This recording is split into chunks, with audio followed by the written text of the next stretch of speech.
Alhamdulillah, salatu wassalamu ala rasulillah wa ala alihi wa sahbihi wa man tabi'ahum bi ihsanin ila yaumiddin. Asyhadu an la ilaha illallah wahdahu la syarikalah wa asyhadu anna Muhammadan abduhu wa rasuluh alladzi la nabiyya ba'dah. Alhamdulillah, ikhwata fillah, kita kembali di malam ini dalam naungan rahmat hidayah serta bimbingan Allah. Semoga Allah senantiasa memberikan hidayah, membuka hati kita dari hijab-hijab yang merusak amal kita.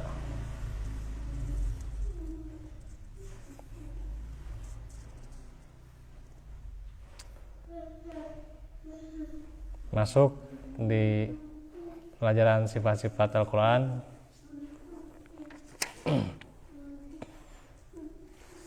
yang dimana sudah 4 perkara yang sudah dibahas. Di antaranya Al-Quran diturunkan dengan ilmu Allah yang tidak ada keraguan padanya. Pola penjelasan ilmu Allah itu sendiri, serta orang yang mempelajari Al-Quran adalah senantiasa orientasinya akhirat. Yang kelima, membedakan antara keimanan dan kekufuran, bahwasanya orang-orang yang beriman, mereka itu ketika dibacakan ayat-ayat Allah gemetar hatinya. Idza dzukirallahu wajilat qulubuhum wa idza tuliyat alaihim ayatuhu zadathum imanan. Jadi ketika disebut nama Allah, maka mereka bergetar hatinya. Dan ketika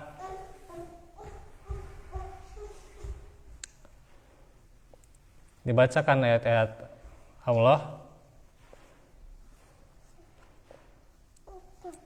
maka bertambahlah keimanan. Quran.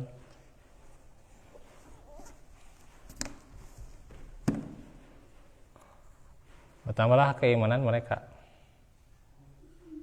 Itu orang-orang yang beriman. Tetapi kalau orang-orang kafir, diterangkan di dalam surah Al-Isra, surah 17,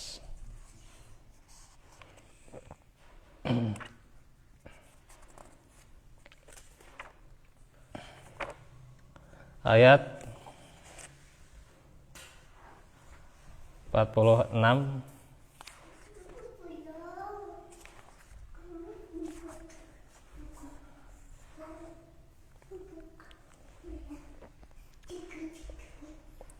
Waja'alna ala qulubihim akinnatan ayyafqahuhu wa fi adanihim waqara. Dan kami jadikan hati mereka tertutup dan telinga mereka tersumbat agar mereka tidak dapat memahaminya. Wa idza dzakarta rabbaka fil qur'ani wahdahu walau ala adbarihim nufura. Dan apabila engkau menyebut Tuhanmu saja dalam Al-Quran, mereka berpaling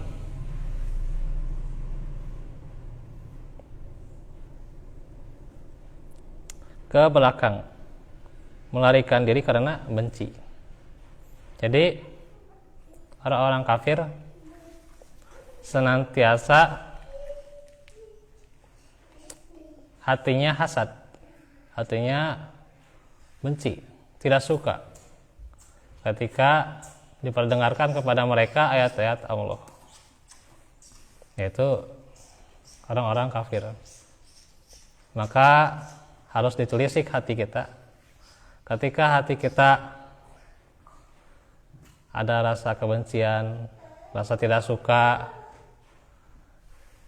ketika mendengar ayat-ayat Allah, maka itu adalah sebuah penyakit.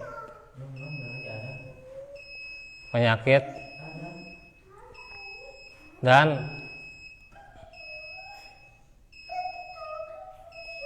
penyakit itu terkadang menghinggapi kita.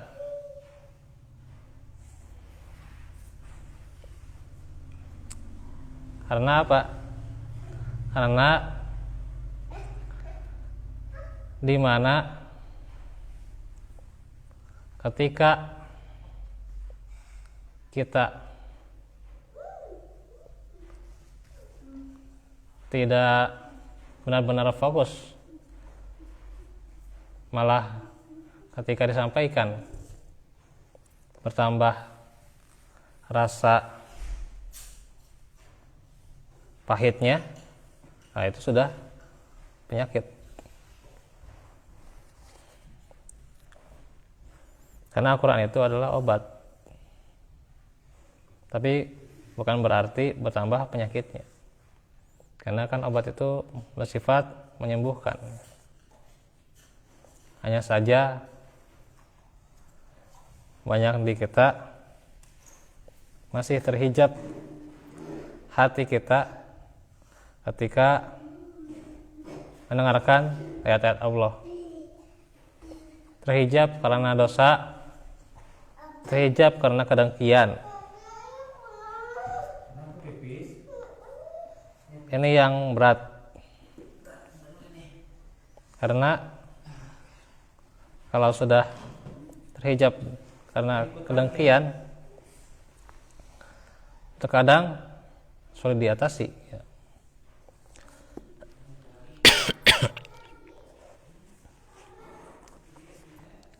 Maka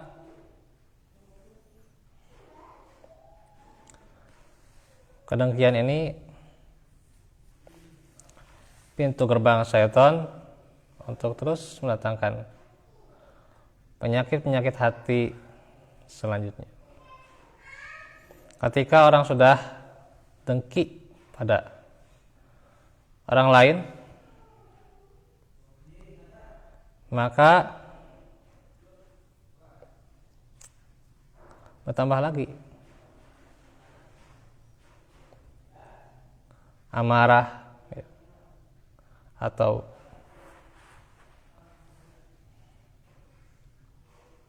sifat-sifat yang lain.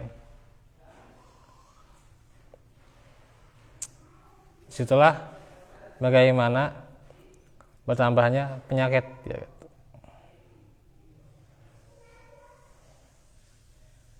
Dijelaskan dalam tafsir Al-Muyassar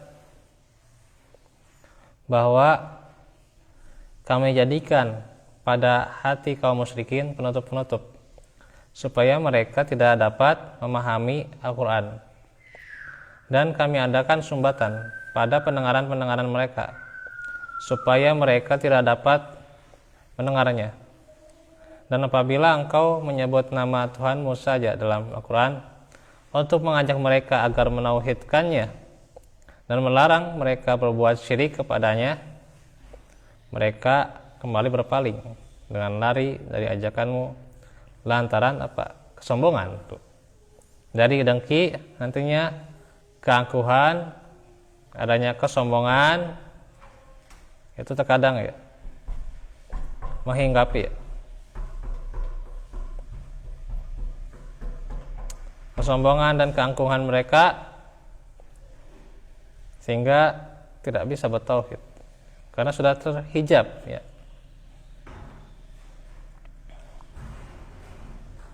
Maka sulitnya hati seseorang untuk menerima kebenaran, mengamalkan kebenaran, bisa jadi masih ada penyakit dalam hatinya. Karena tentunya mengamalkan itu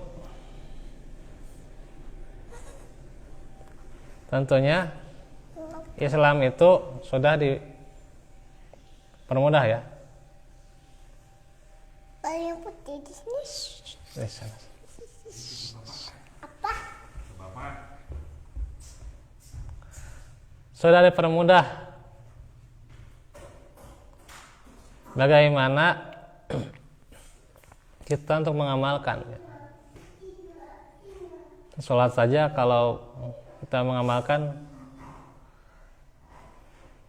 selain yang 17 rakaat, sholat malam ya yang hanya 11, rawatib yang misalnya 10 atau 12 rakaat, itu kan mudah sebenarnya. Mudah, apalagi kalau kita tidak terlalu banyak aktivitas ya. Tapi terkadang dosa atau keangkuhan kita yang membuat sulit dalam mengamalkan itu.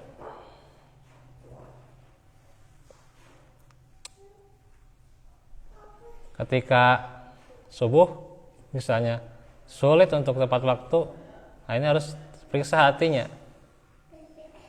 Jangan terus dibiarkan untuk menghinggapi. Kalau kemarin kata Ustadz Dian, dikencingin setan gitu ya gitu. Jadi jangan sampai terus dihinggapi kencingnya setan, racunnya setan. Iya, iya. Kan seharusnya itu mudah ya mengamalkan Al-Quran itu, mengamalkan amal-amalan Allah itu kan mudah ya. Mengamalkan amalan-amalan yang Allah sunnahkan, yang Allah wajibkan juga itu kan mudah sebenarnya. Sebenarnya hati kita terkadang dosa kita masih ada kotoran-kotoran hati dan jiwa yang terkadang sulit untuk perbaiki diri.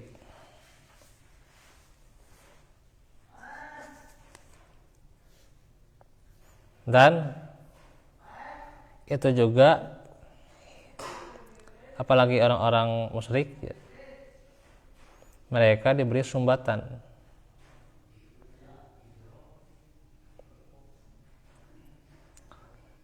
hingga hijab untuk mendapatkan hidayah membuat orang-orang musyrik itu tidak bisa mencerna Al-Quran, padahal mereka mampu mendengarnya. Dan hujah itu sebenarnya sudah jelas, tapi Allah sumbat karena perbuatan mereka juga, perbuatan mereka, kesyirikan mereka, keangkuhan mereka, kesombongannya.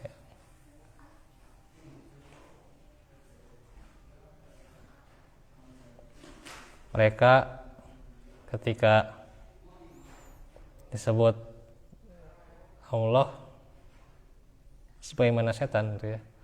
Ketika misalnya azan saja setan ya, itu sudah kabur gitu ya. Kabur, terbirit-birit, mengeluarkan angin ya. Itulah mereka ya. Ketika sulit gitu ya dari mendengarkan ayat-ayat Allah, sulit menerima kebenaran ya, dihinggapi sifat-sifat setan pada diri mereka.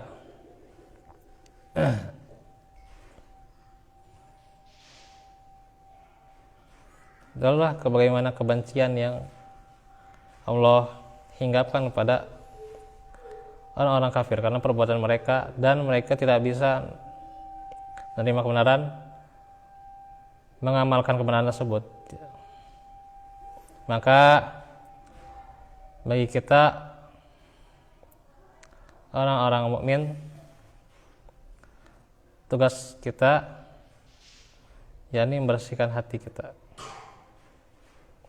membersihkan jiwa kita dari berbagai macam hijab yang menghalangi kita dari kebenaran. Maka itulah bagaimana kita seorang mukmin yang harus berbeda dengan orang-orang kafir. Tidak boleh dekat mereka, apalagi menyamai amal mereka ya.